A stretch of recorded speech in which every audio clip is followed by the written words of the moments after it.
everyone, welcome back to my channel. Today's video is going to be different from what I normally post with my cash stuffings. And today we are going to be doing a debt confession. I am very nervous about doing this. And I almost chickened out of not filming this video. So just a couple of things before we get into it is I will be talking about some uncomfortable subjects, such as mental health, trauma, stuff like that, because that has directly impacted as to why I have the debt that I do. There are timestamps in this video, so I will have a trigger warning there as well. So you can either skip through that part. Please do not force yourself to watch it. I will be talking about like anxiety, depression, ADHD, family stuff, and like how I was brought up with money and stuff like that. So please watch with discretion. And yeah, so let's go ahead and get into it. So I wrote everything down. So I'm going to talk about my relationship with money, mental health, my debt story, and why my debt has increased.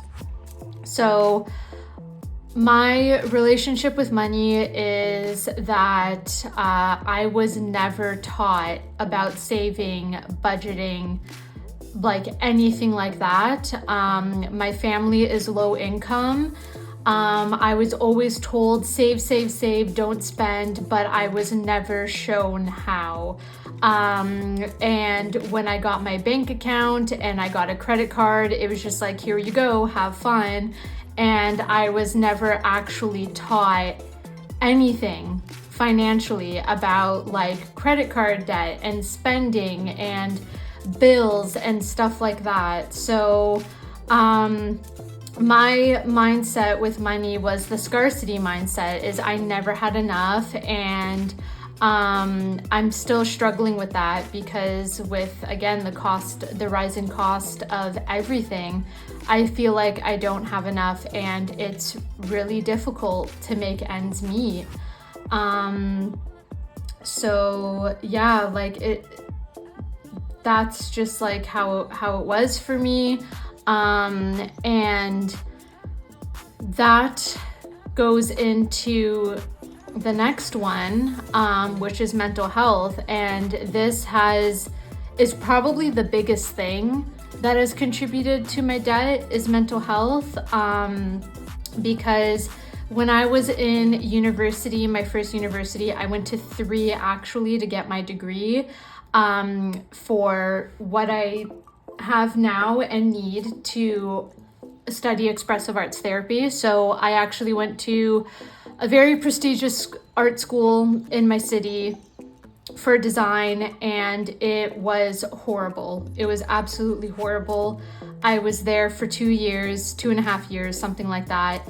And every single day I was told how my work isn't good enough, I'm not good enough, and I spent thousands of dollars basically to be abused in art school. So because of that, because of my mental health, and I was severely depressed, anxious, in therapy, trying all these different kinds of medications, I would immediately spend my paycheck as soon as I got it. So I was always working through university. I'm still working now while I'm in school for my expressive arts therapy training because I have to. I don't have a choice. I have to work in order to pay the bills. And that's just like how it's always been. So as soon as the paycheck hit my account, boom, instantly spend it. All of it gone on just whatever made me happy, and that kind of whatever would numb like the mental anguish that I was going through at that time, I would spend so much money on makeup and just buying anything that I wanted because I was like, oh, it's okay, like I'm gonna get paid soon anyways. But that also really affected my relationship with my fiance as well, because like he knows how to manage money and I didn't. I'm still figuring it out, but compared to, you know, when we first started dating, it's like night and day for me. I did like a whole 180, even though I'm still struggling. And yeah, so it goes into like the instant gratification or FOMO, and like I felt that I had to keep up with people, and also trauma. Like I was in a extremely abusive relationship, and he basically took like all my money, like all the money that I had. This is when I had like a pretty decent paying job at the time, and basically all my money went to him. That also didn't help either. And I'm not going to go too much more into that because I am not doing a trauma dump on the internet. This is already a lot for me to do. And probably the biggest thing that ties into this is ADHD. So for those of you who don't know, I do have ADHD. I recently got a diagnosis for it last year. And I had been fighting for a diagnosis for years because I had all the symptoms. It was greatly affecting my life, especially financially. And I needed a diagnosis so that I could get proper help. And the big thing with ADHD is impulse. I had a really bad impulse spending habit. I still kind of do, but it's nothing compared to what it was, where I would just like, if I was at the mall and I would just buy whatever I wanted, whatever I saw. And that was how my credit card was always maxed out and I was struggling to pay it off, is because of the impulse spending and the instant gratification and all of that. So that is my relationship with money. That is how my mental health has affected my relationship with money. And now we are gonna go into my debt story. So the first is my credit card, which is a low interest credit card at 12.99%. This isn't my first credit card. I had 2 other credit cards before that were at a regular interest rate. And basically, as soon as I paid those off, I closed them, which again, now in hindsight, I realize that's not what you should do. But again, no one taught me any of this. Like, that's just like what I did, because I knew if I didn't close those high interest credit cards, I would be stuck again. So I actually had 2 other credit cards before. This one does have a yearly fee, but honestly, for the low interest, I will pay for that. Then I have my student loan, which is my longest standing debt. I've had that for 5 or 6 years. Again, because I went to 3 universities to get my degree, because I didn't know what I wanted to do until I discovered art therapy as a career. And then my newest debt is my student line of credit, and I will get into that as well. So the student loan and the line of credit are an interest rate of 5.12%, and that is like the interest rate that the Bank of Canada has set for everything, and it's a whole mess. So credit card. Recently, I got a increase of my limit. So I used to be at $3,500. I'm now at $4,500. And I was credit card debt free, and now I'm back into debt. As you all know, I was unemployed for about 2 weeks or so. I left my full-time job, and they were not able to keep me part-time, and yeah, I'm not gonna get into that either on the internet. But basically, I left that job and I now have a new job, which I started last week.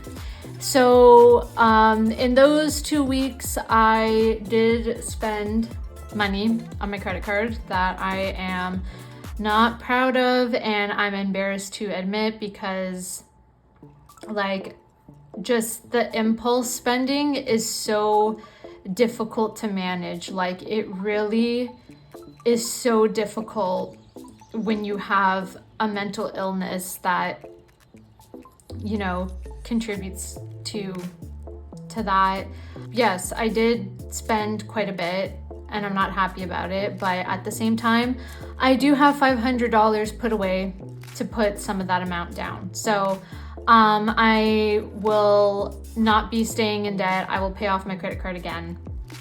And then I'm gonna try to just find a way that I can manage this better. I've only been cash budgeting for a year at this point, actually. I started last year, so I'm still learning. And yeah, so my balance owing right now is $1,548.43.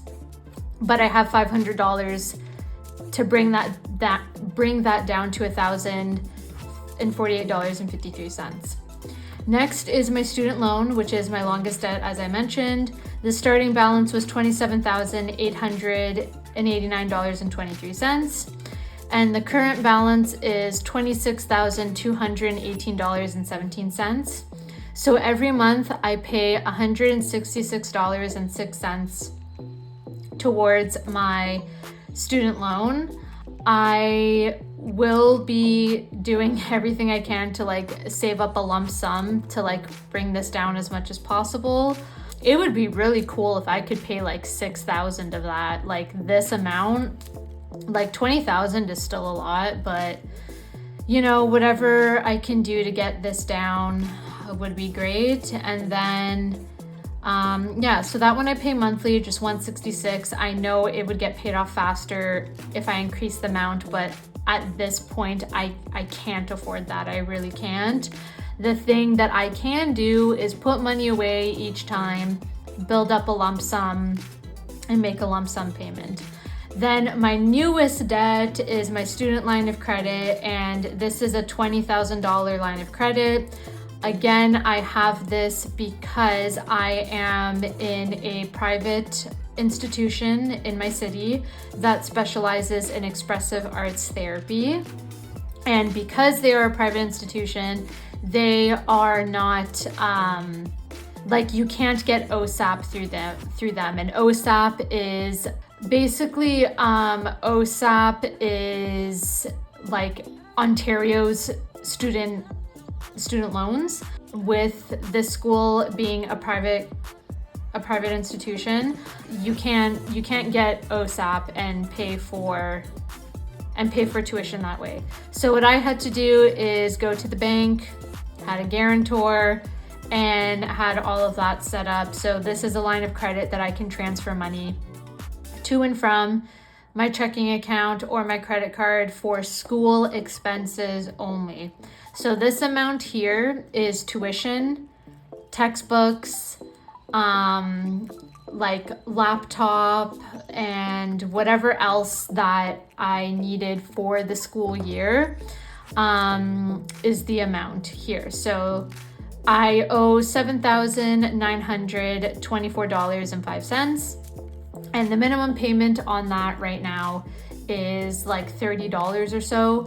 I do want to put more towards it, but as of right now, I want to focus on getting down my highest debt, which is my credit card.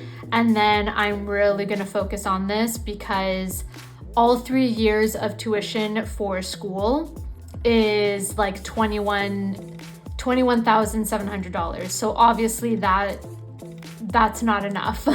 So I really have to get this down as much as I can so I can afford to pay the 3 years of tuition.